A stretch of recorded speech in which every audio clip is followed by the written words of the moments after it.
Hi, this is Luke for Production Expert, and this is Channel G from McDSP. So I'm going to show you some of its features. I have an instance across most of my channels in my project. It's a mix in progress, and it sounds like this. Standing in the shadows, walking in the rain, until the sun goes down, then I do it over again. So finding your way around Channel G is easy enough. So I have these switchable buttons here. So Dynamics View, EQ View.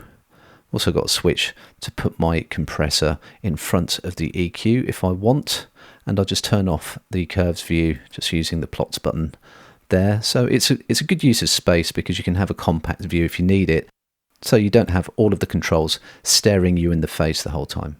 So on my drums, as you can see, I've just got a little bit of a bump down the bottom just to give some weight and a little bit of boost at the top using the shelf. Just take the whole lot out.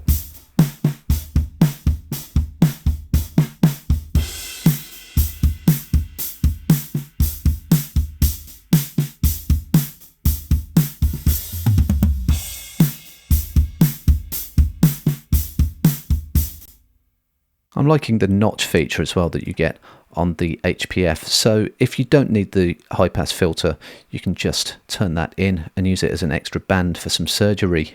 Then I'll just have a bit of light compression, and I can change the view down here so I can see my gain reduction. I can slam it.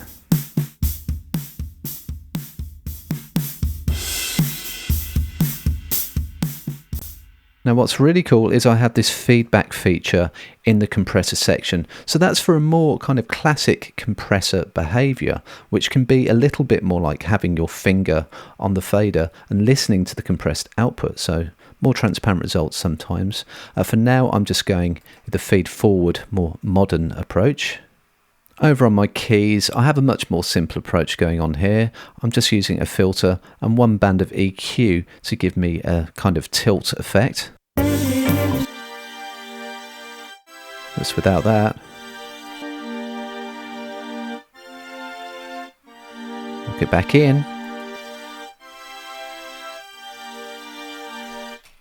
That's working nicely for me, and this plugin also maps well to the Avid family of control surfaces, so if you want to get hands-on you can quite easily.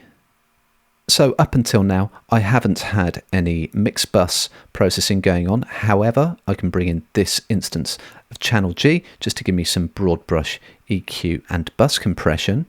Standing in the shadows, walking in the rain, until the sun goes down, then I do it over again. So I'll just switch into the curves view down here, and I'll show you the different modes. So we have a music mode, and that is unique to Channel G. So the shelves are the peak slope dip shape taken from Filter Bank, and the parametric bands have loads of overlap as well, so you can go all the way up or down on these if you need to. So the post mode is a little bit sharper, and you'll notice that as I switch between those two modes, the controls do change. So they don't persist as such, but they do try to give you a similar sounding EQ curve for each model. Then just a little bit further down, we have the familiar E and G series type curves, which are very similar, but still different. The end curve is a hybrid of AMEC and Neve designs, so it's one of McDSP's own derived from real consoles. But perhaps the most different is the API style model that's down here, and super wide as you might imagine, and makes a real difference to the sound. Standing in the shadows, walking in the rain, until the sun goes down, then I do it over again. Standing in the shadows,